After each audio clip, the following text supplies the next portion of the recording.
Esta família é muito unida e também muito oriçada. Brigam por qualquer razão, mas acabam pedindo perdão. Pirraça pai, pirraça mãe, pirraça filha. Sejam bem-vindos ao CGCast 15, o podcast do Clube dos Generais, o podcast para quem não pode ter um blindado em casa. Eu sou Daniel Ibarra, tô com uma voz sexy hoje, a gripe me pegou essa semana inteira, então vocês vão ouvir agora ficar arrepiadinhos por pelo menos uma hora para a gente falar sobre Primeira Guerra Mundial. Hoje o primeiro programa. Nós vamos falar de diplomacia, das causas desse conflito que matou mais de 20 milhões de pessoas e que foi bastante duro para as potências que participaram, especialmente Inglaterra, França e Alemanha. Inclusive marcou o fim de muitas das famílias reais da época na Europa. Comigo hoje, sempre ele, nosso querido Mackensen. Madruga, bem-vindo. Saudações cavalarianas a todos os ouvintes, aos membros da mesa. Eu tenho certeza que esse será um prazeroso início para a nossa série sobre Primeira Guerra Mundial. O evento histórico que, na minha opinião, de fato, pôs fim ao século XIX e iniciou o que a gente conhece como século XX. Junto com a gente também, sempre ele, professor Marco Túlio Freitas, nosso Guy Simmons. Bem-vindo, Sims. Obrigado, é sempre um prazer estar aqui com vocês. De longe, claro, para mim não pegar essa gripe tua, né? Não, ninguém merece. Porque o Império Britânico só manda essas merda pra gente, né? Gripe, essas porra, né? Colônia só reclama, a gente vai... coloniza, leva a civilização, o nego fica reclamando aí, caralho. Mas lembrando você, meu amigo, que o Clube dos Generais tem uma fanpage no Facebook, facebook.com/Clube dos Generais. A gente tem um Twitter que é o @ClubeGenerais. E a gente tem um e-mail de contato também, né, meu querido Mac? Positivo, contato @clubedosgenerais.org. E temos também agora um canal no YouTube, então você que quer acompanhar via YouTube nossos áudios dos CGCasts e dos PHM, pode encontrar também no YouTube. Maravilha, é o CG invadindo o YouTube. Queria mandar um abraço aqui para o pessoal da Associação dos Expedicionários Campineiros, que está junto com a Escola de Cadetes do Exército, com o pessoal de reencenação do Dogs of War, também com o pessoal de preservação de viaturas militares de São Paulo, vão fazer um evento fantástico no dia 6 de maio na Escola de Cadetes aqui em Campinas, um tributo aos heróis da Força Expedicionária Brasileira.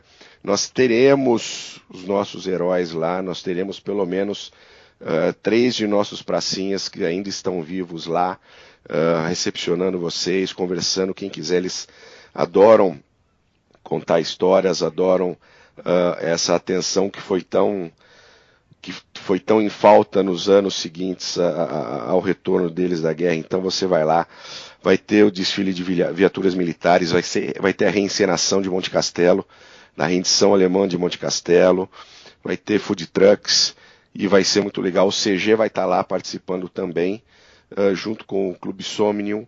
Nós vamos estar lá jogando Wargames, ensinando a jogar Wargames. Vai ser muito legal, jogos de tabuleiro, tá? E se você tiver um tempinho aí, dia 6 de maio, venham, a partir das 9 horas da manhã. Lembrando que é uma base militar, então venha de calça, sapato, não pode chinelo, não pode bermuda, não pode sandália, tá? Então estejam devidamente vestidos para a ocasião. Quero mandar um abraço também para o meu amigo Valdir Marques, da Neo Internet, que é nosso parceiro e é parceiro também da Associação dos Expedicionários. Quero mandar um abraço para a Suzane Madruga, do Caractere Revisões, que também está sempre conosco, nos ajudando. Mas, Mac, meu querido, qual que é a curiosidade da história militar de hoje? A curiosidade de hoje é gastronômica, senhores. A gente já falou no Partículas 1 sobre os Radtax, ou Sea Biscuits, aqueles torrões de farinha de trigo que servem até hoje como alimentação de sobrevivência em várias forças armadas pelo mundo afora. Mas nem só de desgraça vive o estômago do militar, né? Durante a Primeira Guerra Mundial, a Cruz Vermelha desenvolveu uma comida de conforto, um bolinho que durasse bastante tempo sem estragar e que chegasse ao fronte, principalmente aos hospitais de campanha, ainda razoavelmente frescos e úmidos, né? Bem o contrário do hardtack mesmo. Opa!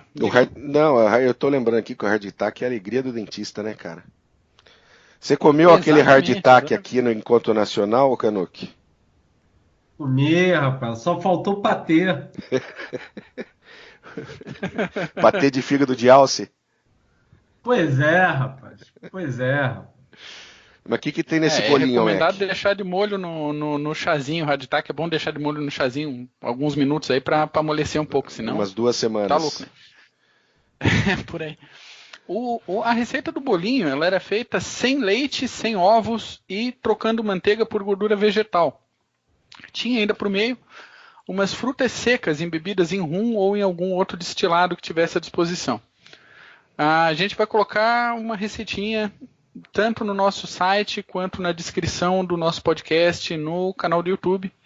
Essa receita foi divulgada pela Cruz Vermelha, adaptada pelo chefe Libby O'Connell e testada por ele para o History Channel. E a partir daí ela foi encontrada, testada e apresentada em português pela Sociedade Histórica Desterrense, que eu vou falar um pouquinho daqui a pouco. Ô, Simon, você fez essa receita aí, cara. O que você tem a dizer pra gente dela? Olha, bom pra caceta. É bom pra cacete. Não tem pepperoni, né? Ainda bem. Por que você ia colocar pepperoni num bolinho com frutas cristalizadas secas? Me explica, meu querido. Sei lá, rapaz. Tem gente aí que faz parte do Império Britânico que adora tudo com pepperoni, entubados. Afinal, o cara mora em Campinas, né? Queria o quê? Cara, pepperoni é uma delícia, cara. O que não pode faltar numa pizza é pepperoni e bacon. O resto não precisa. Massa, tomate, pepperoni e bacon. Acabou. Parto do pressuposto que não pode faltar mussarela na pizza, né? Pois é. Mas, falando em curiosidade gastronômica, vale a pena também lembrar que o vinho, né, o Pinard, ele surge da Primeira Guerra Mundial, né? Os franceses levam tonéis e mais tonéis de Pinard para seus soldados no frente de campanha, né? Que eles não tinham nem água para beber, eles tomavam Pinard. Os alemães tomavam Schnapps, os ingleses tomavam cerveja, né? Então, os franceses, vale aí essa dica aí, essa par de Pinard, os franceses tomavam, eram tonéis e mais tonéis de vinho vagabundo, bem abaixo da qualidade do sangue de boi, bem abaixo da qualidade disso. Pô, né?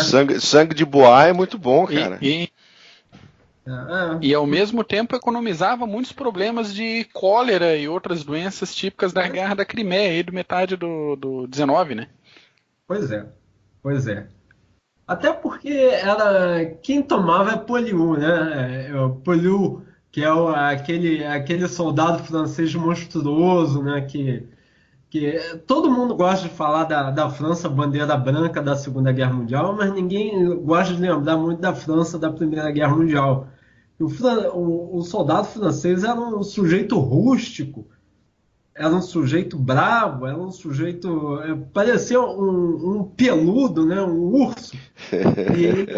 E ele era mostrado nos desenhos, na brincadeira toda, como o cara peludão francês que vai lá, resolve o problema. E essa coisa perdida depois da Segunda Guerra Mundial também, né? Depois do jeito que aconteceu, né? Mas vamos ser sinceros, Canuck, não tem graça nenhuma tirar sarro do sujeito peludo que ganhou a guerra. Tem graça você tirar sarro do francês que estava lá com a bandeirinha branca, com o Petain correndo para arrumar um acordo, né? Olha só, do jeito que eles gastaram tanta gente, tanto homem na Primeira Guerra Mundial, na Segunda seria provável que eles iam tomar uma toba, Nossa Senhora toba, né? Do jeito que eles perderam homens na primeira, era praticamente impossível na segunda eles esboçarem algum tipo de resistência. Mas a gente vai falar nisso, hein? A gente ainda vai falar nisso nos próximos CGCasts. Ô Mac, com certeza. O que você quer falar da Sociedade Desterrense, por favor? Cara, a Sociedade Histórica Desterrense, ela é um grupo de reconstrução histórica com sede em Florianópolis, capital de Santa Catarina. O foco das atividades do grupo contempla o período entre a Revolução Francesa e o final da Primeira Guerra Mundial.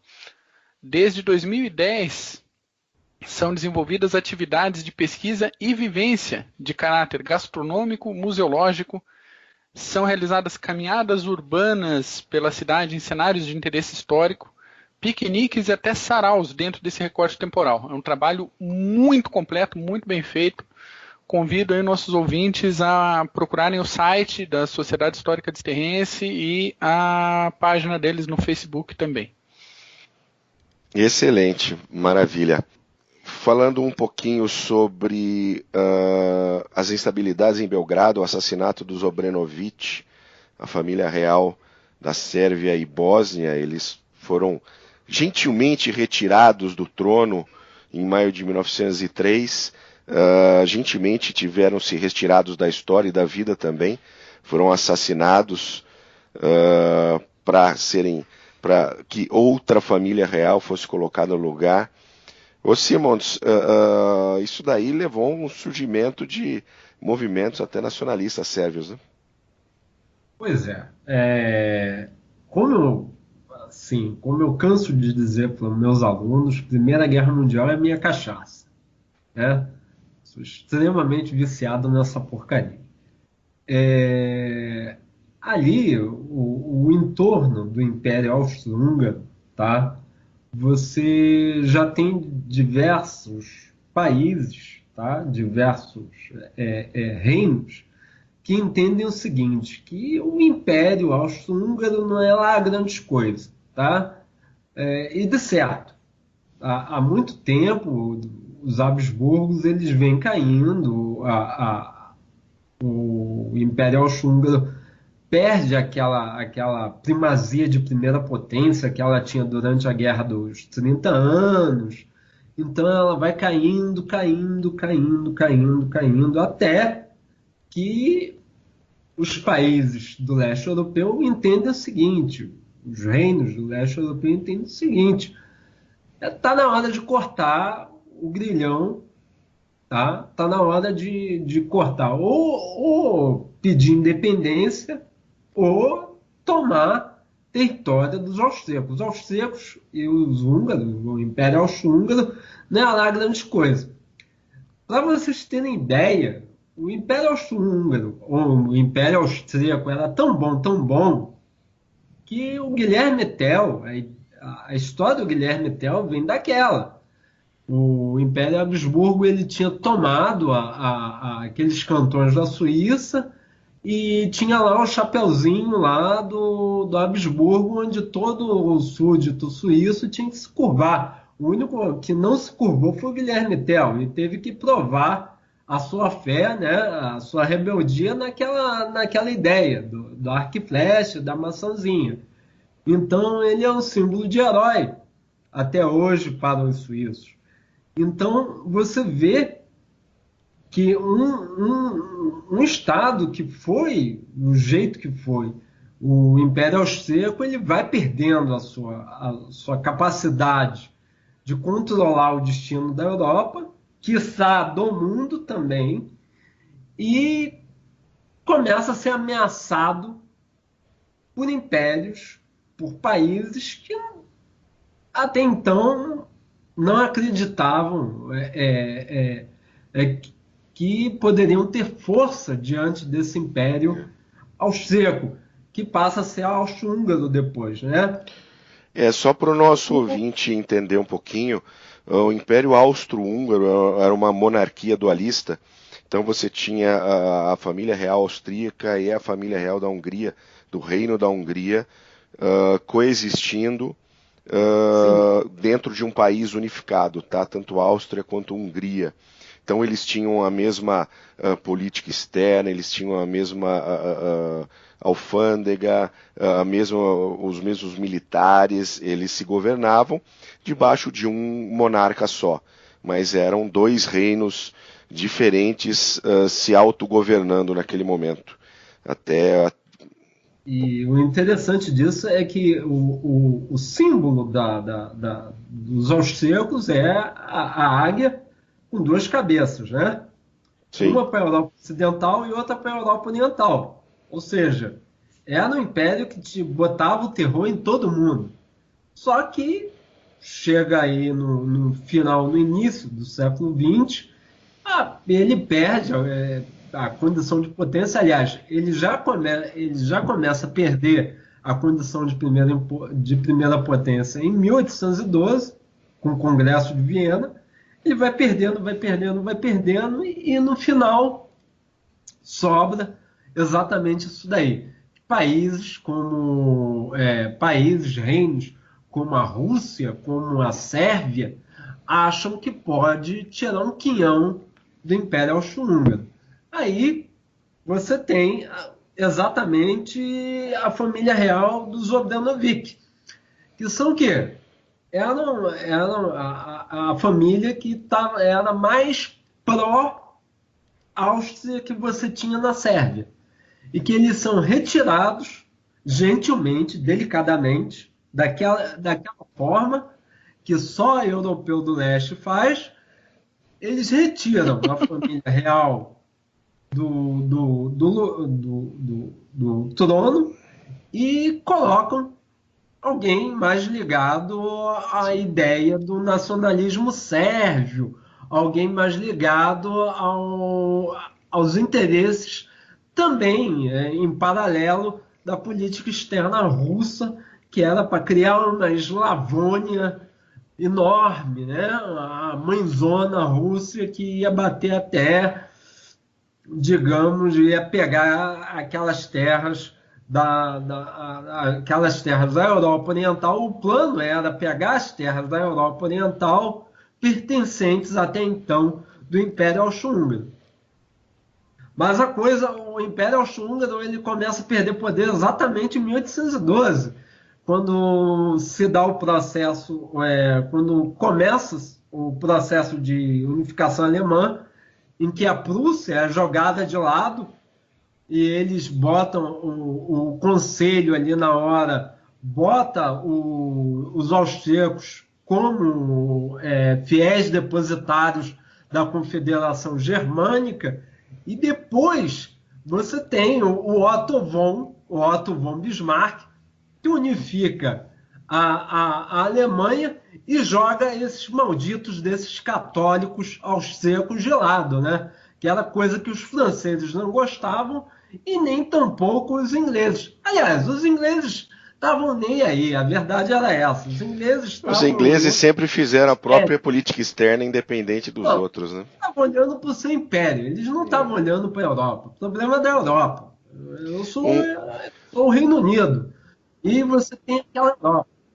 Um detalhe dessa queda, né, dessa mudança de trono, é que o sujeito que foi eleito depois rei da Sérvia, eleito pela Assembleia Nacional, praticamente um mês depois, o Peter Karađorđević, ele vivia como um qualquer em Viena, né? Ou na Suíça. Pois é. Para você ver essas coisas que acontecem. E isso é bastante interessante, essa instabilidade aí do Império Oriental, na Europa Oriental, fervilhando, cozinhando literalmente o Império Austro-Húngaro, e a Alemanha rompendo uma posição que ela tinha desde Bismarck. Que Bismarck mesmo deixou lá escrito, olha, nenhum osso de granadeiro alemão serve, aliás, minto, nenhuma terra da Europa, vinda da Europa Oriental, serve para cobrir o osso de um granadeiro alemão. A Alemanha rompe isso. A Alemanha acha que a Europa Oriental é um bom lugar para você esticar suas pernas, né? Esse que é o grande problema. Mas ali você tem dois impérios doentes, não é só o Austro-Húngaro, você tem o Império Turco-Otomano. Então, é aí que começa o problema. É aí que nós temos a grande questão que vai terminar na mobilização russa e terminar na Primeira Guerra Mundial. Falando um pouquinho, a gente indo um pouquinho mais para frente, nós temos a questão do início da polarização europeia, né? As alianças começam a se formar ali a partir do final do século XIX, com uma série de alianças franco-russa, a própria Entente Cordiale, já vindo dessa ebulição da Europa Oriental. Pois é, isso daí é extremamente interessante. Ontem mesmo eu estava discutindo, ontem foi aniversário do Lenin, tá? Mando um abraço para ele, mando beijos para ele, que ele esteja no inferno. E aí, que ele esteja no inferno, bem cozidinho. Então, o que acontece? É bastante interessante o aniversário do Lenin, essa coisa toda, porque ontem eu discuti numa rede social por aí que um cidadão tinha dito o seguinte: não, em 1917 Lenin levou o progresso para um estado feudal que era a Rússia. Pera lá, meu camarada. Pera lá, Tavares. Não é bem assim. A Rússia já tinha progresso industrial, já tinha progresso econômico muito antes de 17. Pelo que eu me lembro, a frente oriental russa, os russos não usaram lanças e espadas contra fuzis alemães. Usaram fuzis, usaram canhões, usaram metralhadoras. Ou seja, isso tudo tem uma razão, isso tudo tem uma origem. E a origem está exatamente na Aliança Franco-Russa. Os franceses, enxergando a unificação alemã e a aproximação da Alemanha com a Áustria, o que eles fizeram? Vou sacanear os alemães dessa vez. Por quê? Porque o centro da política externa francesa era exatamente esse: não deixar a Alemanha em paz. Tá? Desde a Guerra dos 30 Anos, isso daí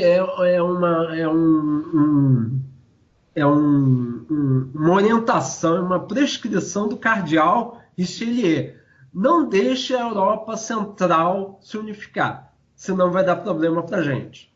E ele estava certo. Então, o que os franceses perseguem? Exatamente isso. Se os alemães chegarem próximo da Áustria, eu vou ter que contrabalancear as coisas. Então, o que eu devo fazer? Ele foi chegar próximo, tá, da monarquia russa. Que é interessante isso. Isso daí não é só pragmatismo, isso não é geopolítica, isso é mais do que isso. Os franceses começam a investir pesadamente na Rússia. Investir com dinheiro, sim, investir com indústria, investir com progresso, aquela coisa toda, exatamente para os russos fazerem frente à Alemanha. E isso é interessante porque estamos falando da França republicana, ajudando um país, até então, extremamente monárquico, extremamente ultrapassado, extremamente, digamos, o polo oposto daquilo que a França representava. Entendeu?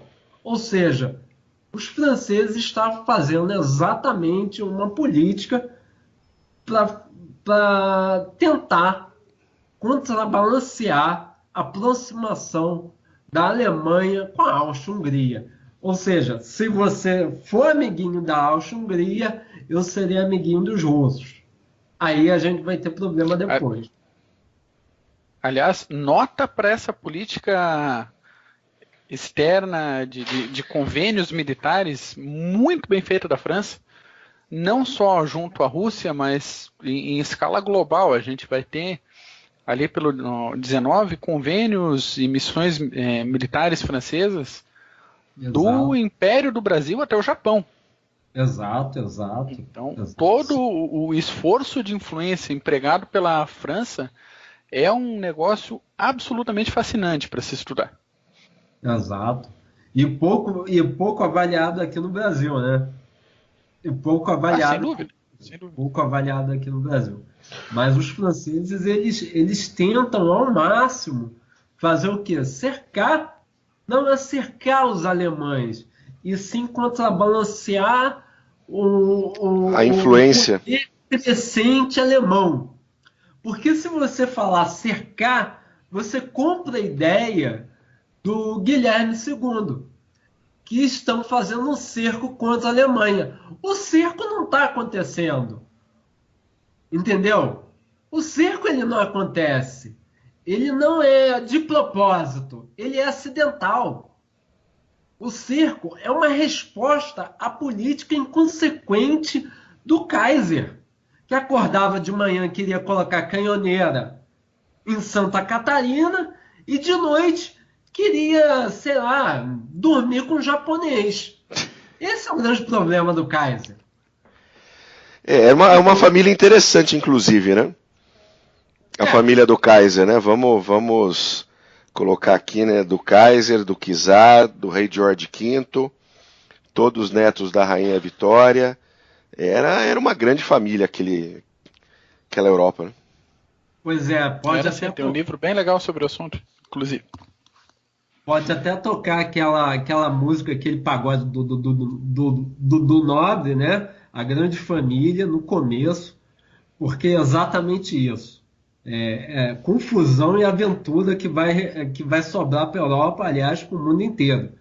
E mais interessante é que você já viu pelas fotos, pelos vídeos que tem, o Nicolau, ele se parece muito com o primo dele, George, né? Não, são iguaizinhos. Impressionante.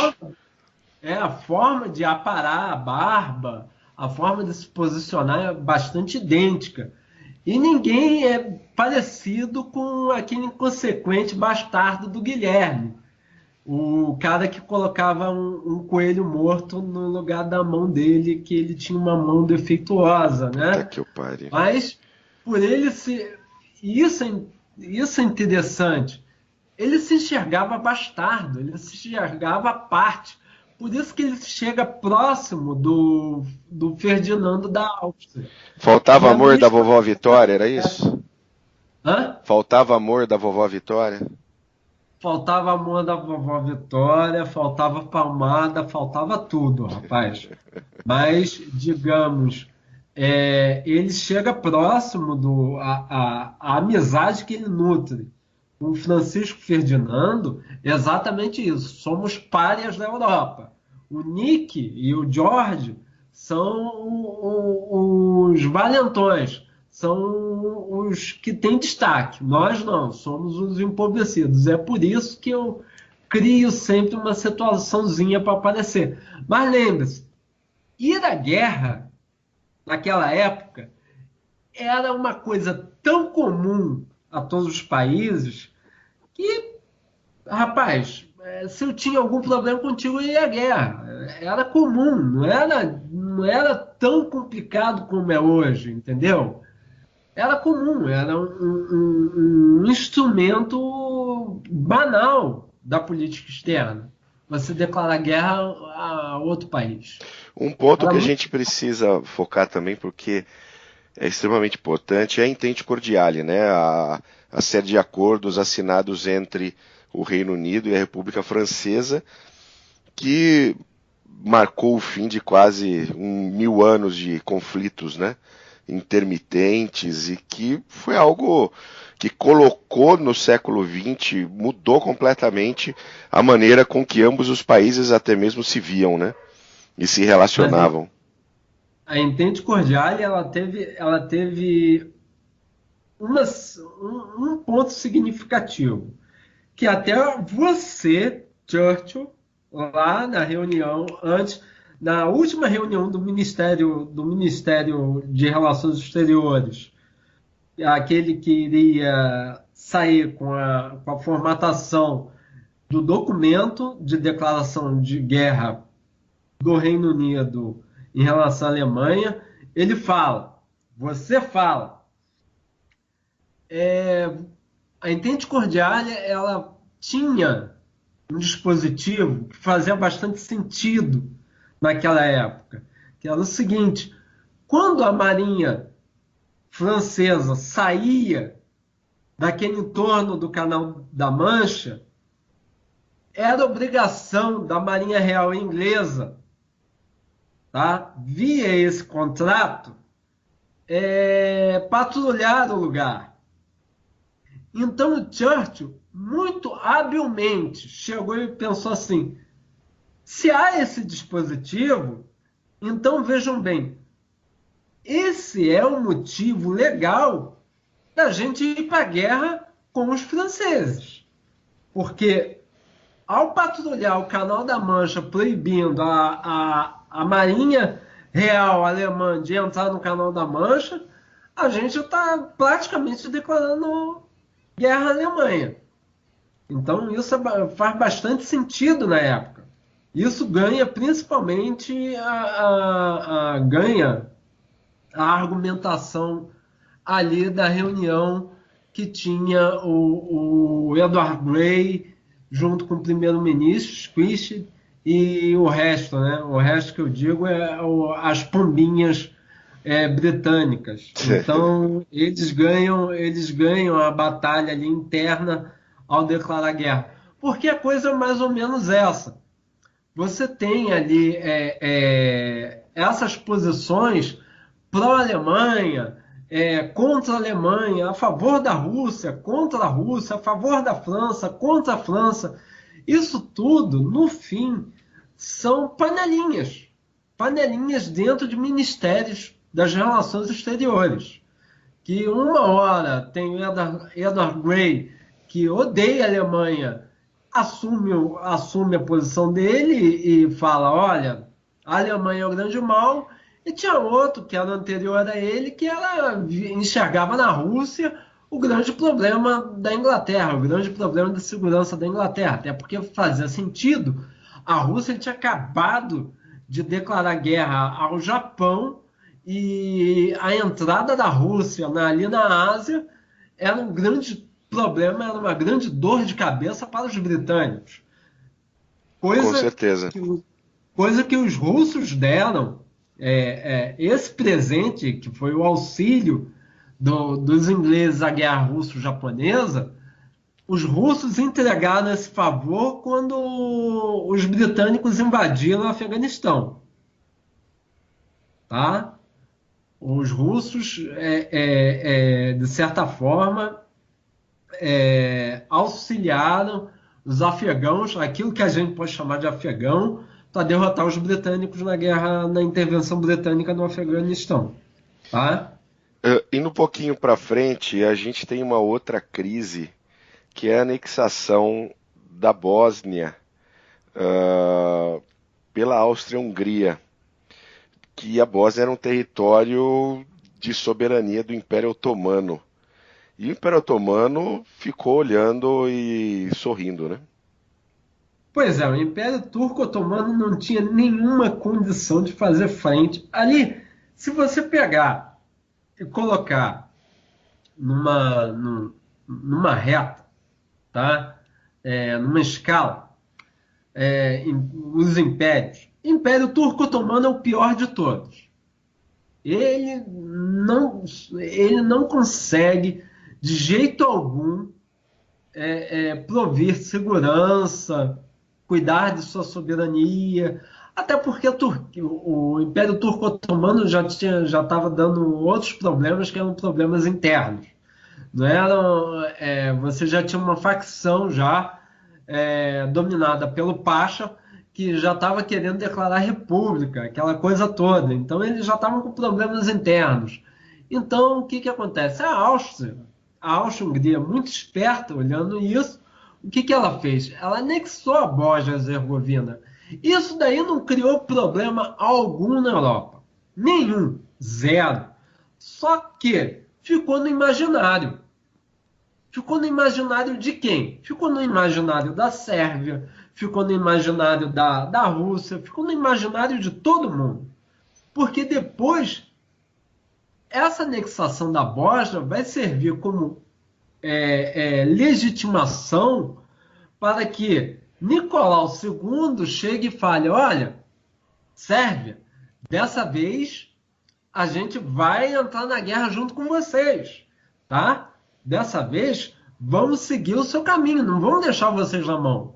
Porque o grande problema era esse, todo mundo fechou alianças, mas tinha aquele negócio, tinha sempre aquela brecha em que o cidadão, o país em questão falava assim, mas isso não é causa para ativação da aliança, isso não é causa para guerra, isso não é causa para isso.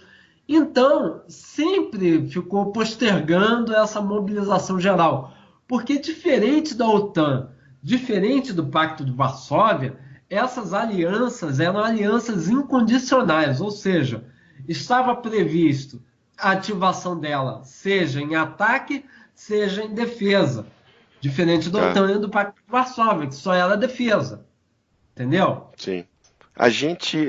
Então isso acabou no imaginário de que a Áustria-Hungria era muito mais agressiva ou muito mais agressora do que eles imaginavam, por exemplo. Isso criou uma expectativa que a panelinha russa que estava querendo guerra chega e fala, olha, se não auxiliarmos os sérvios, a Áustria-Hungria vai anexar a Sérvia. Temos que sair em socorro deles. E urgente. Entendeu? Sim, sim. Essa é a questão. Mas todo mundo sabia. Ninguém iria morrer pela Bósnia. Ninguém iria... A coisa foi completamente fora de peso. Entendeu? De proporção, né?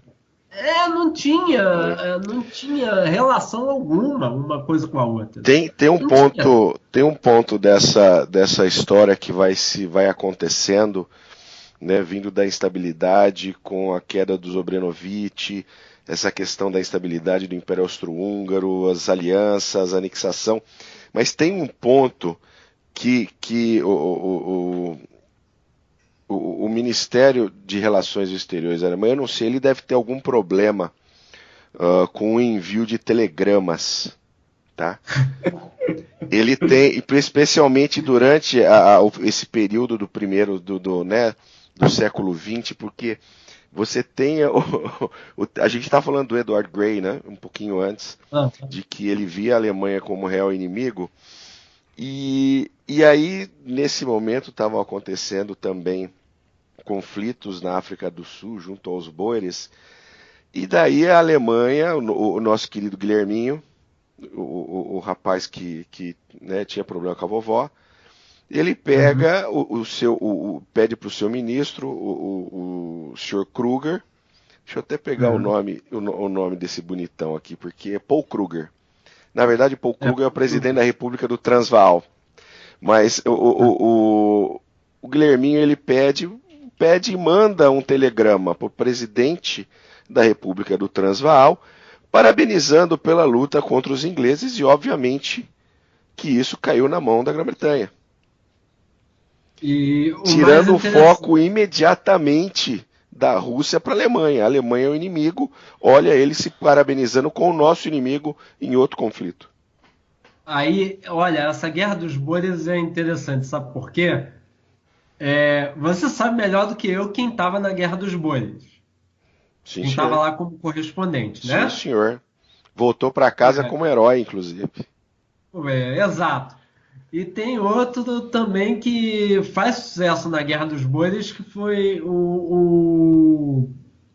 eu esqueci o nome dele, que é o criador do escotismo. É o Baden-Powell. Baden-Powell, que é outro herói, enfim, ele teve lá a sua sua peripécia lá junto com os boeres.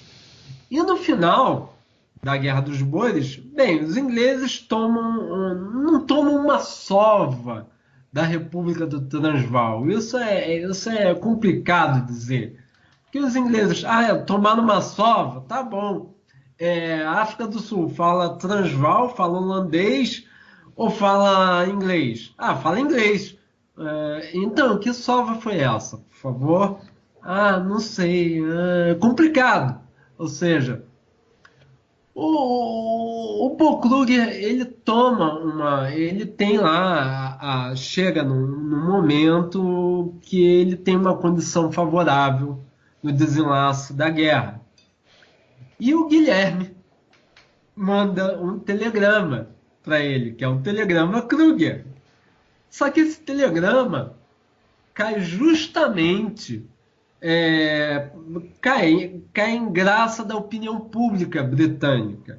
Que a Primeira Guerra Mundial não é apenas meia dúzia que toma coragem e vai para a guerra.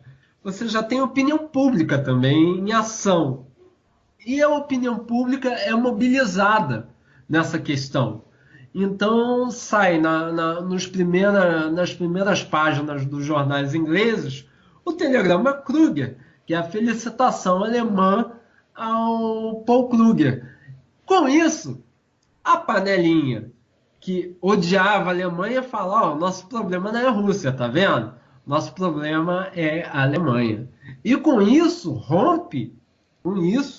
é rompido uma política externa britânica, um princípio que começa desde lá, anterior a Napoleão Bonaparte, que é o isolamento esplêndido britânico.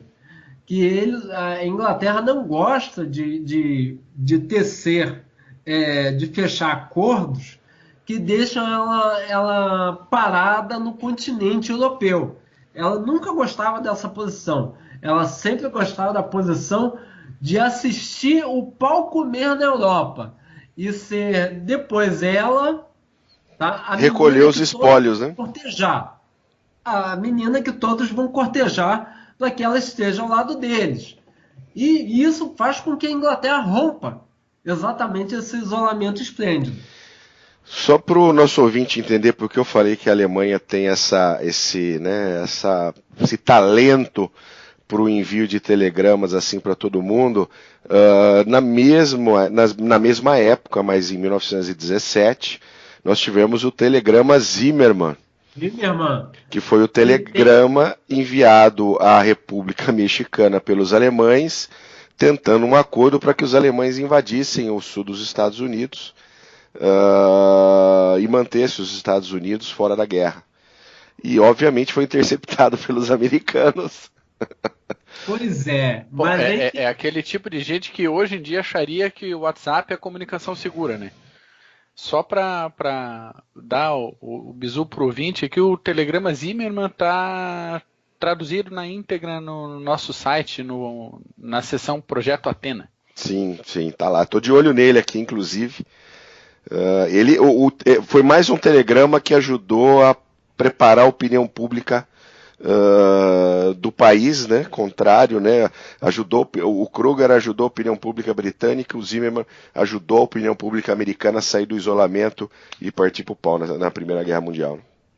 E o telegrama Zimmermann, existe um livro bastante interessante que é o telegrama Zimmermann da Barbara Tuchman, tá? Esse livro ele vai fazer sucesso durante a década de 60. Tá? Sabe quem vai ler esse livro? Não sei. JFK. JFK tem esse livro na cabeça quando ele está desenvolvendo as conversações pela crise de mísseis. Tanto que no diário dele ele deixa bem explícito a importância desse livro para o desenlace da situação. Ele fala, não quero ir para a guerra, não quero ser levado para uma guerra como aconteceu anos atrás, durante a Primeira Guerra Mundial. Então você vê, o impacto do telegrama é enorme. O telegrama Zimmermann ele consegue superar as expectativas. inclusive em best-seller, que vale até a pena o livro. O livro é bastante interessante. O Telegrama Zimmermann da Bárbara Tuchman. É interessantíssimo, por final. Bota na bibliografia, Mac. Opa, com certeza. É bacana também perceber essa curva que a gente tem agora com a Primeira Guerra Mundial, de guerras anteriores de serem decisões absolutas do Estado e pronto, né, para ações militares que contem com a opinião pública, com a aceitação pública, o que vai ser quase uma constante no século XX. É bacana perceber esse tipo de diferença de abordagem e de aprovação caseira para ações militares. E para o fim de ações militares também, como a gente vai ver em meados do século XX. Pois é. Mas o que é importante é o seguinte, é que a opinião pública, toda ela, motivada pela imprensa, ela se vira assim, ela se transforma numa onda tamanho gigantesco que fala, olha, temos que ir à guerra contra esse pessoal. Por exemplo, os britânicos, eles quando vão à guerra em 14, o que faz eles se mobilizarem, o lema é em favor da civilização ocidental. Olha só, hein? Civilização ocidental. Exatamente. Civilização ocidental. Temos que empurrar os hunos. Civilização ocidental. Civilização ocidental que são eles e a França. Pois é. Né? Basicamente. Viu?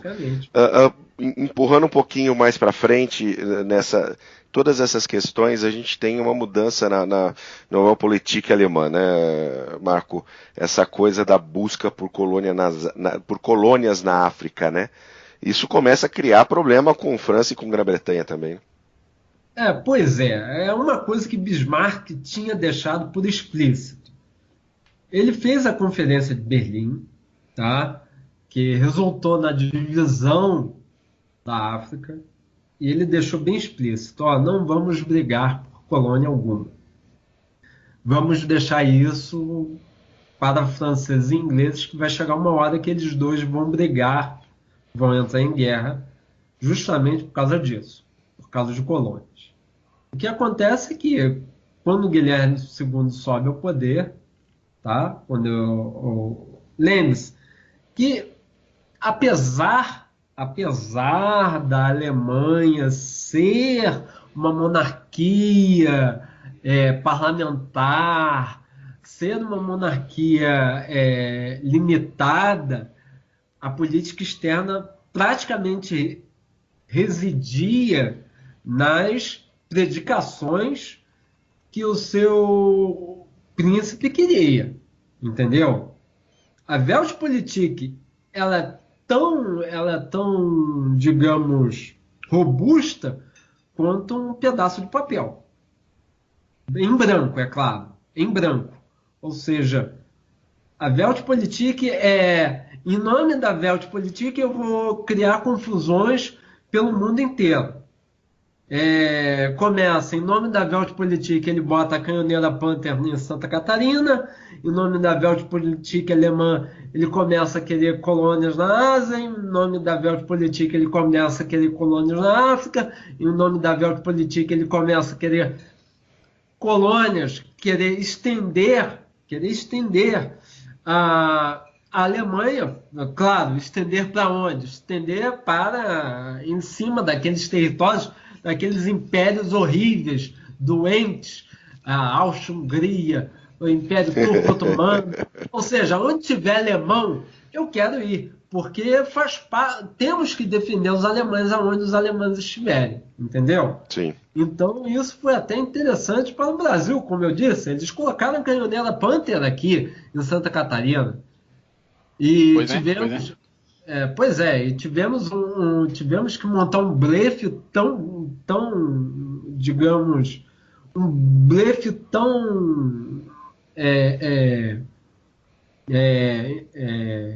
interessante, que foi aquela. Ele colocou a canhoneira Panther e disse: olha, estou sabendo que você está tratando mal os alemães em Santa Catarina. Engraçado que tinha alemães no Espírito Santo, mas ele preferiu ir para Santa Catarina. Ele bota ele bota a canhoneira Panther lá e diz: ó, você está tratando mal os alemães. E o atual, o chanceler da época, não era o Amorim, lógico, era o Amorim, era o melhor deles, o Rio Branco.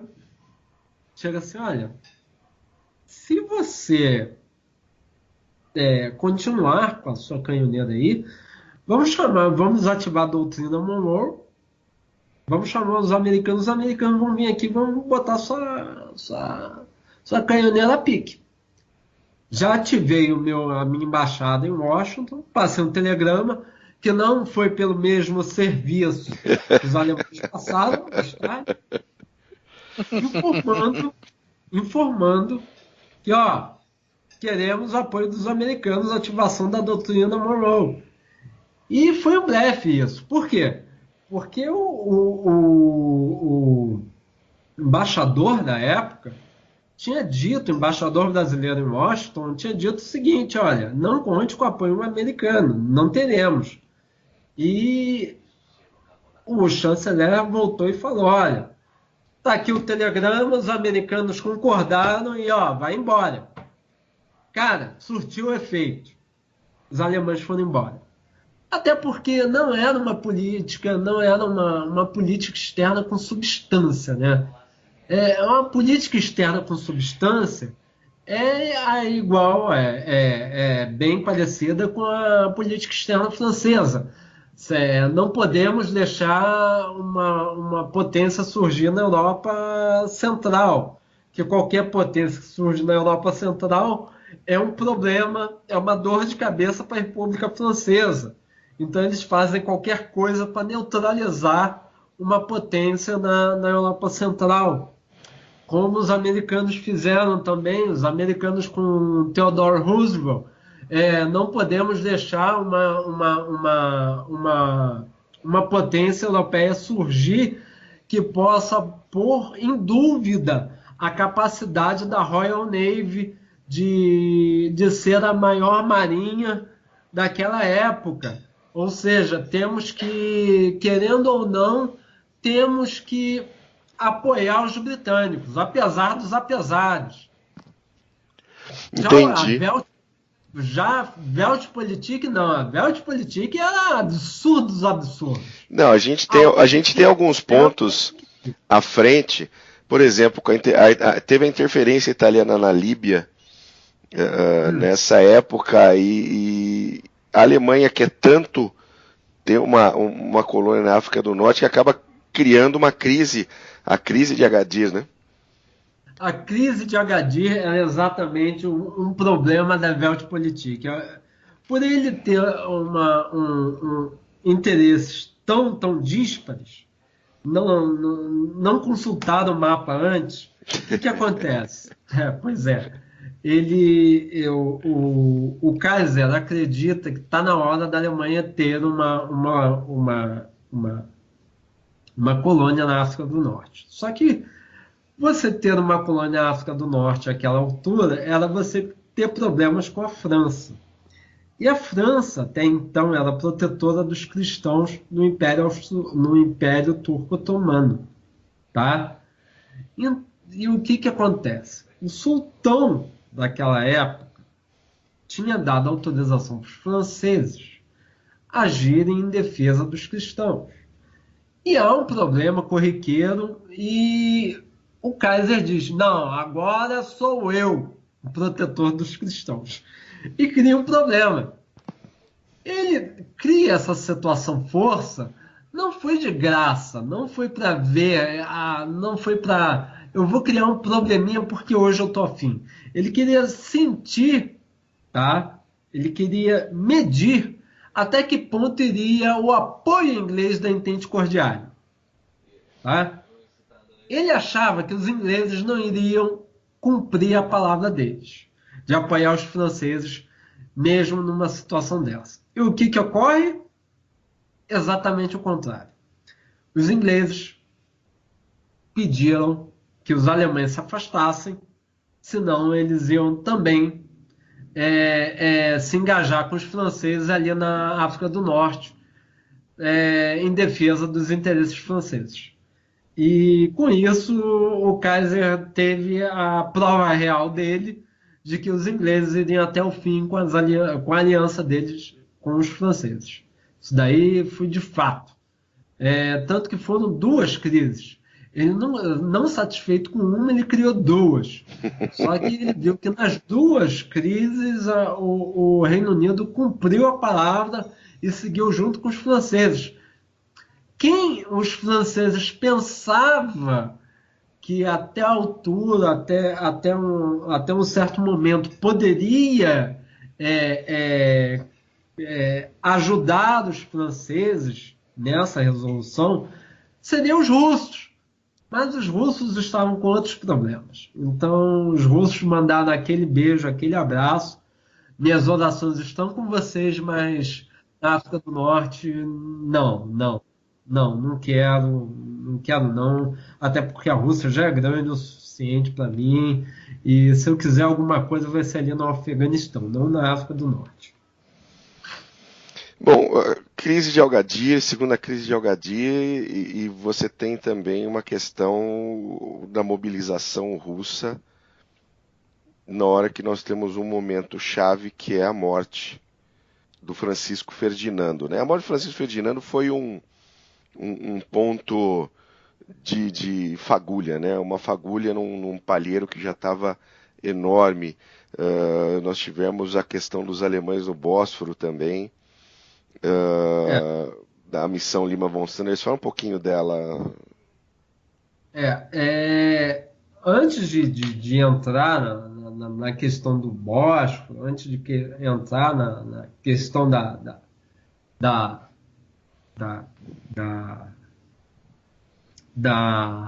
oh meu Deus, acabei esquecendo. Antes de entrar na questão do assassinato.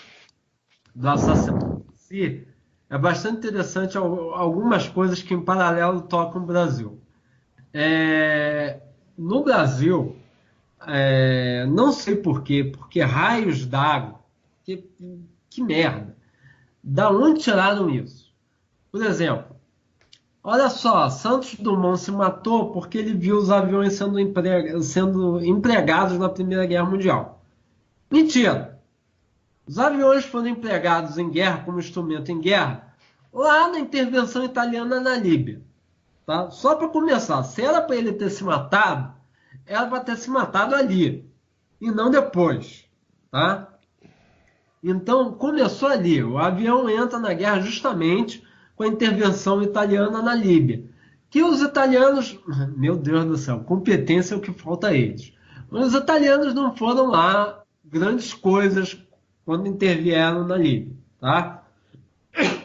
Existe um pouco existe uma falta, eu não sei, de romanidade, sei lá. Eles perderam isso com a história ao longo do tempo. Não sei. Eu sei que os italianos não são escorraçados, mas a intervenção na Líbia não sai de acordo com os planos italianos. Mas o avião é empregado. O avião foi bem empregado, ao tal ponto que a Régia, a aeronáutica, ela sai daquela época. Sai daí do emprego do avião na Líbia, um dos maiores teóricos da arma do ar, que é Giulio Duré. Então, é justamente dessa guerra da Líbia que sai o emprego do avião na guerra, e não da Primeira Guerra Mundial. Entendeu? Depois, em relação a... Nós temos uma série de guerras balcânicas, tá? Que vão, de certa forma, já preparando o solo europeu para a guerra. Nós temos uma guerra, a Primeira Guerra Balcânica, entre 1912 e 13. Nós temos uma que segue em 1913, que a Bulgária vai até as portas de Constantinopla. Isso é Constantinopla, porra. Não é Istambul, não, é Constantinopla. Eles vão até Constantinopla e os turcos são obrigados. Olha só, como o Império Turco Otomano não é lá grandes coisas. Eles são obrigados, na base de canhão, na base de canhoneiro, a afastar os búlgaros, porque os búlgaros estavam na porta de Constantinopla, exatamente na porta. Então, você tem uma série de inquietações que vão ocorrendo já antevendo a Primeira Guerra. Isso nada tem a ver com a Guerra de Trincheira. A Guerra de Trincheira é outra história. Mas, até então, essas guerras que vão acontecendo, essas guerras balcânicas, são guerras típicas de movimento.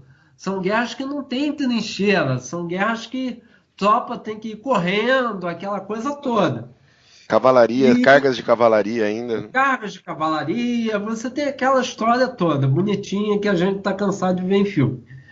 E ali começa também uma história bastante interessante, que é a aptidão russa para pegar a Europa Oriental e dizer: aqui é o meu pedaço, aqui já não tolero mais problema dos turcos otomanos, não tolero mais negócios dos austro-húngaros, aqui eu quero criar meu movimento pan-eslavista.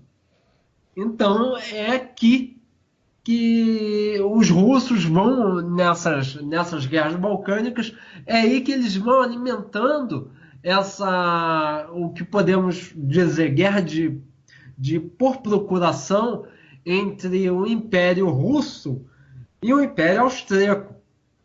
Entendeu?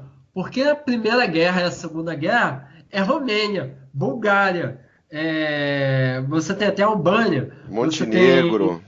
Você tem Montenegro. Então Grécia. um monte de nações que vão em guerra auxiliado por outros, por franceses, por russos, pelos austro-húngaros. Então são guerras de procuração. Até então você não tem. Até então as grandes potências, aquilo que a gente pode chamar de grandes potências, elas não entram em guerra. Elas esperam, elas lançam apoio a esses meninos, os meninos brincam de guerra e os russos falam: ó, tá vendo? Os austríacos querem empurrar o império até a nossa fronteira. Aí o turco otomano diz a mesma coisa. Só que os turcos otomanos sentem uma coisa diante das guerras balcânicas que outras potências não sentiram. Eles são afetados. Afinal, eles estão na guerra. Eu não me lembro se é na Primeira Guerra ou na Segunda Guerra Balcânica que o Império Turco Otomano está diretamente. Tá? Não, ele está nas duas, na verdade, viu? Só que o que muda de lugar é com quem ele está combatendo. Na primeira ele está sozinho contra a Bulgária, Grécia, Montenegro, Sérvia. E na segunda ele está contra a Bulgária junto com a Grécia, Sérvia, Montenegro, Romênia. Então ele fica ali mudando de lugar, mas ele está sempre no pau.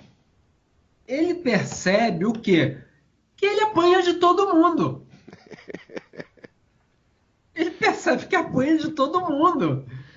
Então, isso faz com que o Império Austro-Húngaro, com que o Império Turco-Otomano chegue próximo daqueles que até então tinham o estado da arte em matéria militar, que era quem? Os alemães. Aí é ativada a missão Lima von Sander, que é o quê? Uma missão militar alemã ao Império Turco-Otomano. Essa missão militar alemã é extremamente importante para todo mundo, inclusive para a Rússia e para o Brasil. Tá? Por quê? Porque é nessa missão militar alemã que a Rússia vai chegar e vai falar, olha, tá vendo? Os alemães, querendo ou não, já estão no Bósforo. Então, os alemães já estão criando um obstáculo para que eu pegue Constantinopla, que a intenção da Rússia era pegar Constantinopla. Os alemães já estão lá. Temos que entrar em guerra contra eles. Ou seja, a panelinha que enxergava a Alemanha como problema já vence.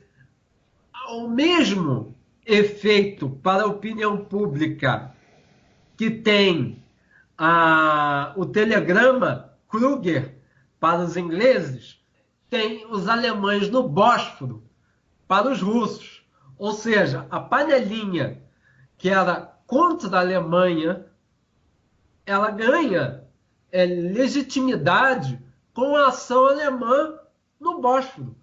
Que os alemães não estavam nem aí, os alemães não acreditavam nisso. Os alemães não era interesse alemão,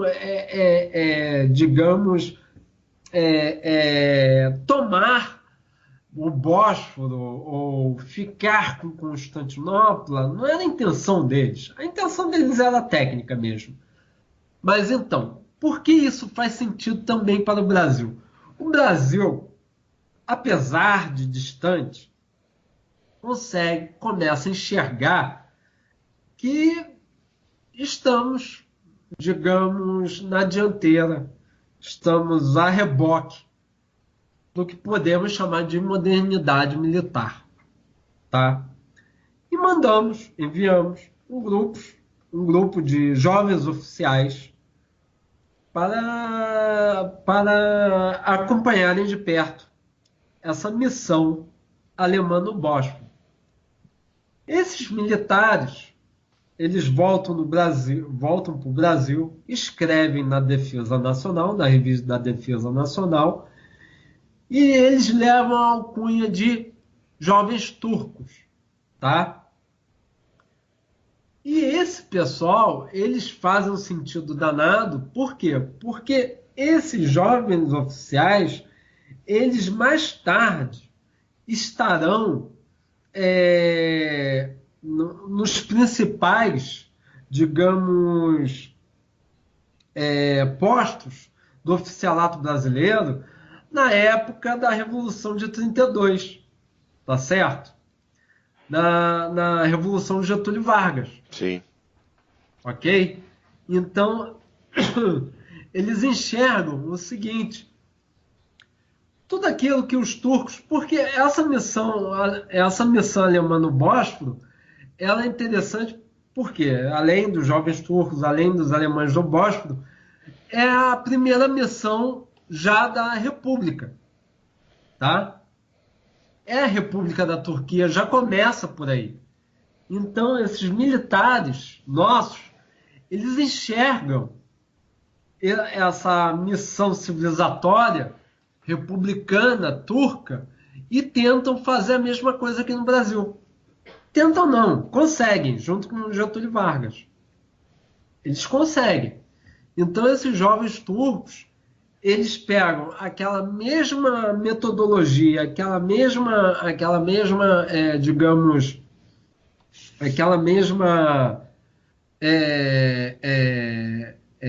demonstração, aquela mesma arrumação de forças, etc. e tal, concepção militar, e trazem para o Brasil. Principalmente a ideia do tal do soldado cidadão, que é um grande problema, é uma grande dor de cabeça para o Brasil. Mas são eles que trazem. Então, você tem essa série de consequências que se dá com a intervenção, com a missão alemã no Bósforo. Inclusive, aí, recapitulando, é uma missão que vai ter como consequência alimentar a esfera anti-alemã na Rússia, dar sustentação a uma criação de uma república turca, e depois Ataturk está com esse pessoal da missão Lima von Sander, e o Pachá também, e os jovens turcos no Brasil. Isso é interessantíssimo, a intervenção alemã no Bósforo.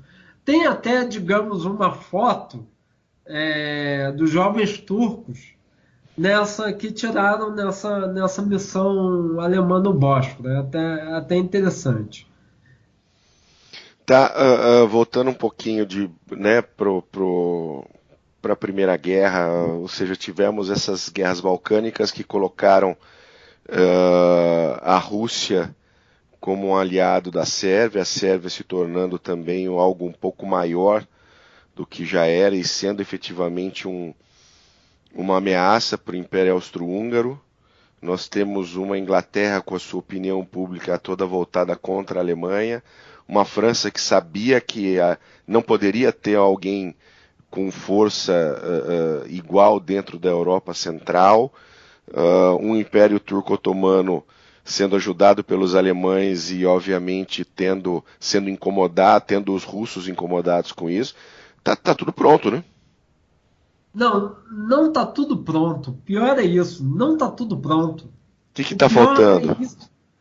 Falta exatamente a tal da mobilização da opinião pública. Falta orientação. Entendeu? Porque o assassinato do Francisco Ferdinando, tá? Não é o gatilho de tudo. Não é o gatilho.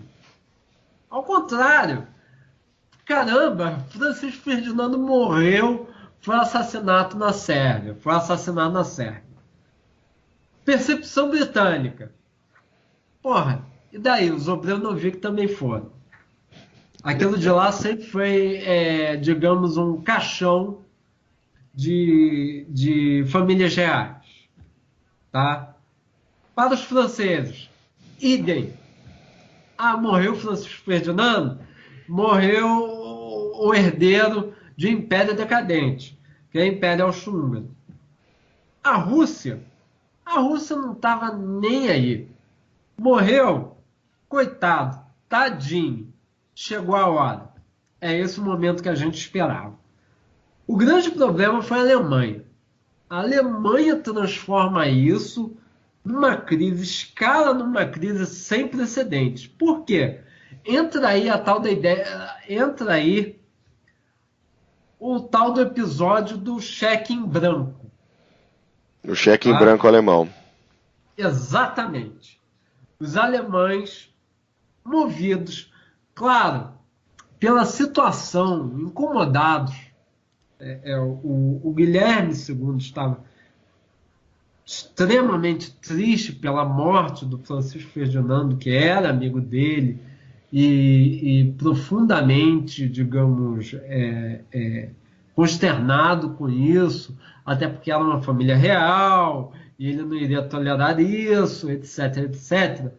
Ou seja, movido pelo luto de Francisco Ferdinando, ele fala, olha só, Áustria-Hungria, o que você tem que fazer é, primeiro, pressionar os sérvios. Se possível, guerra à Sérvia, que eu estou contigo nessa vez. Essa vez eu vou contigo. Tá bom? Os austríacos falam, tá ótimo. Faz um ultimato em relação à Sérvia. Um ultimato inaceitável, né? Inaceitável não, pornográfico em relação à Sérvia, que dizia o seguinte... Que também está traduzido no nosso site, inclusive. Que dizia o seguinte, além da investigação sobre o assassinato do Francisco Ferdinando ser encabeçado pela Polícia Imperial Austríaca, deveria ser ensinado nas escolas sérvias que foi a Sérvia que matou o Francisco Ferdinando, que foi a Sérvia teria que assumir a responsabilidade dela diante da ação da Mão Negra, diante de seus nacionalistas. Tá certo? Inclusive, a Sérvia deveria abandonar qualquer tipo de aproximação em relação à Rússia. O interessante disso é que, quando chega esse ultimato aos ingleses, Edward Grey pensa o seguinte, olha, Gente, para tudo, vai acontecer guerra, acabou, nenhuma nação moderna, civilizada vai aceitar isso. O que acontece? Exatamente o oposto. A Sérvia aceita o ultimato austríaco. Aceita. E isso não estava dentro do script em relação aos alemães. Os alemães achavam que o ultimato, tá? Primeiro que o ultimato foi demorado. Não foi de uma hora para outra. Ele demorou bastante tempo, até porque o rei, o imperador austríaco, tinha um monte de problema pela frente para resolver. Ou seja, o ultimato demorou cerca de 4 a 5 semanas. Então, ele, quando foi para lá e os sérvios devolveram, havia passado muito tempo, tá? Muito tempo do assassinato do Francisco Ferdinando.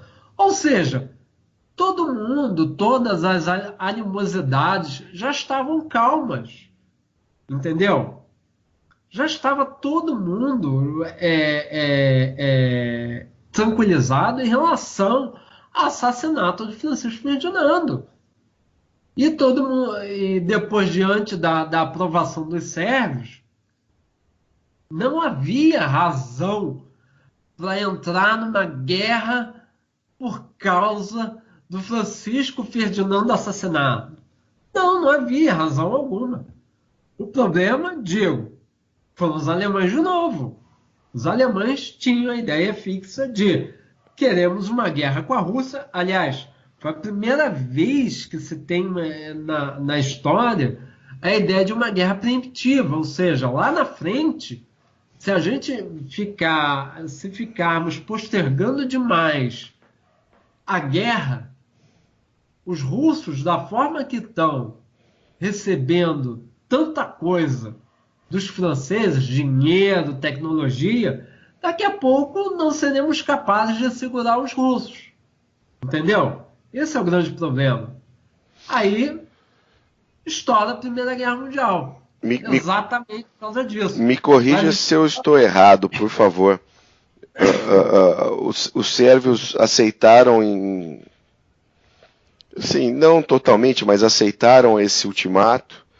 Aceitaram. Mas aí qual foi a ação do Império Austro-Húngaro? Porque a Rússia mobiliza logo depois. Aceitaram, o Império Austro-Húngaro começa a mobilizar tropas. A Rússia já tinha um plano de mobilização de tropa. Esse foi o problema. A Rússia já tinha já tinha marcado uma data de mobilização.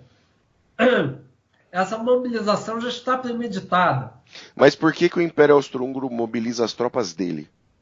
Se a Sérvia aceitou. Em relação à Sérvia. Porque os alemães começam a pressionar tanto os austríacos que os austríacos acabam mobilizando suas tropas. Só que uma coisa, Churchill, cara, na boa, a mobilização austro-húngara iria demorar para burro. Eles sabiam dessa. Os alemães mobilizam suas tropas primeiro do que os austríacos, caramba. E nem russos. Ou seja, quem estava preparado, quem estava querendo guerra ali? A Alemanha. E isso é tão complicado de ser dito, sabe por quê? Porque você tem aquela história da punhalada pelas costas, que é aquela história dos alemães que foram levados para a Primeira Guerra Mundial por causa das alianças. Isso tudo é história para boi dormir. Isso é história da carochinha. Os alemães queriam guerra há muito tempo. Os alemães estavam criando situação força com todo mundo. E o alvo deles era a Rússia, de qualquer jeito. Entendeu?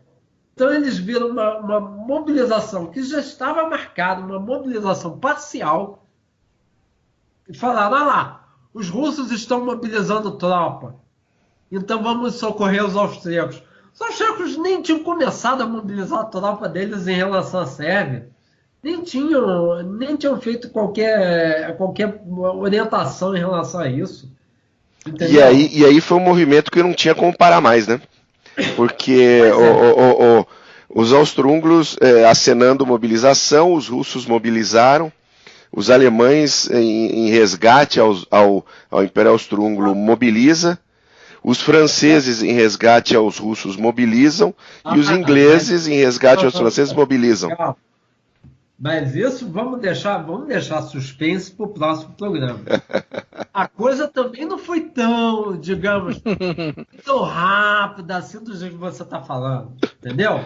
Você teve tempo para isso. Por exemplo, os alemães esperaram a mobilização deles, que os alemães não são burros, porra. Esperaram Poincaré ir lá para a Rússia, entendeu? Esperaram Poincaré estar no meio do caminho para mobilizar suas tropas. Houve toda essa premeditação. E até há pouco tempo, entendeu? Os alemães, o Nick e o Kaiser, o Nicolau e o Kaiser, estavam trocando cartas falando sobre a mobilização parcial. O Nick falando, uma mobilização parcial natural, e o Kaiser interpelando, para de mobilizar, senão eu vou ter que ir para a guerra. Ou seja, a família real, a grande família ainda estava em comunicação antes de trocarem tiro. Quem que era o Augustinho dessa grande família aí, hein, Simone? Quem é Augustinho? Quem que é o Augustinho? Augustinho sempre será o Império Austro-Húngaro. Sempre será. Ele é extremamente esperto. Vou te contar uma história. Os alemães, quando mandam a comissão deles para avaliar, porque os alemães tomam, chega uma hora que eles tomam como se fossem os grandes gestores da guerra, da aliança deles, né? Eles já tomam conta das tropas turco-otomanas, então eles tomam conta das tropas austro-húngaras. Então eles mandam uma comissão ir para lá investigar os planos de mobilização da Austro-Hungria. E eles começam a pressionar, vocês têm que fazer isso, vocês têm que modernizar ferrovia, vocês têm que modernizar isso, têm que modernizar aquilo, planos, etc. Porque os alemães são extremamente metódicos. Guarde isso para a semana que vem. São extremamente metódicos. Então, o que acontece? Quando essa comissão sai de Viena, volta para Berlim, há um cable, há um telegrama entre o ministro de Relações Exteriores da Áustria-Hungria junto com o ministro da Guerra, que fala exatamente, olha, como é que foi? Me explica como é que foi, como é que se deu a aproximação entre os militares, nossos militares com os militares alemães. O militar austro-húngaro fala assim, olha, eu não sei, possa ser impressão minha, mas eu acredito que em caso de uma guerra geral, os alemães estão pensando que nós deveremos segurar a Rússia. Eu acho que não deixei claro bastante que a nossa guerra é em relação à Sérvia e não em relação à Rússia. Ou seja, os aliados alemães não eram lá grandes aliados. O Augustinho sabia que não tinha muito para enfrentar a Rússia. Ou seja, ele já estava tirando a tropa dele, já estava tirando dele da reta, se fosse um caso de guerra ali contra a Rússia. Olha, deixa o problema da Alemanha com a Rússia, deixa para lá. Eles que contornem, deixa até passar aqui na Áustria para ir lá para a Rússia. Agora, eu não vou trocar tiro com os russos, não. Me tira dessa. Me tira dessa que eu não vou fazer isso, não. A minha guerra é contra a Sérvia. Entendeu? Sim. Qual é a história? Mas beleza, nossa, estouramos o tempo, vocês não têm ideia. Mac, rapidinho aí a bibliografia de hoje, por favor. Positivo. Bom, conforme nosso ouvinte pode constatar, sempre existem diversos livros ótimos sobre a Primeira Guerra Mundial. Esses 3 que eu vou apresentar agora são, como a gente costuma comentar, indicações pessoais baseadas nas nossas experiências de leitura. Então, caso o ouvinte queira adicionar alguns livros à lista, por favor, entre em contato por qualquer dos nossos canais de comunicação. Bom, livro 1, Os Sonâmbulos, Como Eclodiu a Primeira Guerra Mundial, da Companhia das Letras. Livro lançado aqui em 2014, escrito por Christopher Clark e traduzido por Laura Teixeira Mota. E nesse livro, em vez de narrar estratégias militares, batalhas e atrocidades no fronte, o autor escolhe esmiuçar uma complexa rede de eventos que a gente comentou agora, interesses e frágeis equilíbrios de força entre as nações envolvidas no conflito. Bom livro para começar as leituras sobre a Primeira Guerra Mundial. A segunda indicação, a Primeira Guerra Mundial, da Globo Livros, livro também de 2014, da Margaret Macmillan, e traduzido por Gleuber Vieira. Com descrições bastante detalhadas, o Macmillan analisa como a Europa foi de 1900, de um clima de confiança no progresso no futuro, para um conflito que ia matar milhões de pessoas 4 anos depois. A autora se debruça sobre o período entre o início do século XIX até o assassinato do Franz Ferdinand. E é isso. Tem mais algumas coisinhas que eu anotei, mas eu vou economizar tempo aqui para vocês. Simons, ia falar? Tem o Último Verão Europeu, do David Frontin. É excelente livro. Ali você tem uma série de histórias pessoais sobre pessoas que estavam em postos de comando, em que foi obrigado, eles acharam ir à guerra. Bem, enfim, é nesse livro que você tem uma história bastante interessante, que eu vou dizer semana que vem, de um certo militar que foi para a guerra para ganhar medalha por causa de sua amante. A sua amante queria um homem com medalha. Então ele vai à guerra, ele manda a Áustria-Hungria ir à guerra para conquistar essa medalha. Que beleza. Maravilha. Que maravilha. Sensacional. Semana que vem a gente... Terceiro livro. Mais um? Tem um ainda, eu falei que eram 3. Calma, aguenta aí, Tio. Vamos lá. Catástrofe, 1914, Europa vai à guerra, da Intrínseca. Também de 2014, escrito por Max Hastings e traduzido por Berilo Vargas. O Hastings relata como, após o assassinato do Franz Ferdinand, as relações diplomáticas se degeneraram entre todas as nações envolvidas na guerra. O livro é bem ilustrado e contesta algumas afirmações clássicas, como o despropósito da guerra e o eventual sonambulismo do pré-guerra, que foi apontado pelo Christopher Clark. Então, é legal ler os dois em conjunto. É isso. Maravilha. Então, semana que vem a gente tem já o início dessa Primeira Guerra Mundial e o fronte ocidental. Senhores, foi excelente, foi cumprido, mas foi muito didático. Eu mesmo aprendi muita coisa hoje. E digo mais, olha, até hoje sentimos diariamente as consequências da Primeira Guerra Mundial. Por isso ela é extremamente... Até hoje nós temos consequências sobre a Primeira Guerra Mundial, coisas que não foram bem explicadas, coisas que foram feitas, foram realizadas em nome da paz, posturas da paz que não foram lá grandes coisas. Também temos uma série de mitos, uma delas, a União Soviética, a Rússia sai da Primeira Guerra Mundial e entra nos Estados Unidos. Parece que é uma coisa de futebol, né? Os russos saem de campo, aí entra um juiz com número entre os americanos. Só que os americanos entraram cerca de 4 meses depois, né? É isso aí. Ou seja, substituição demorada. Então tá bom, maravilha. Ainda tem participação brasileira, hein? Ainda tem participação brasileira, hein, canalhada? E ainda tem. Tem. E a gente tem que voltar no José Pessoa. Temos que voltar nesse cara. Tem que voltar nesse nome aí.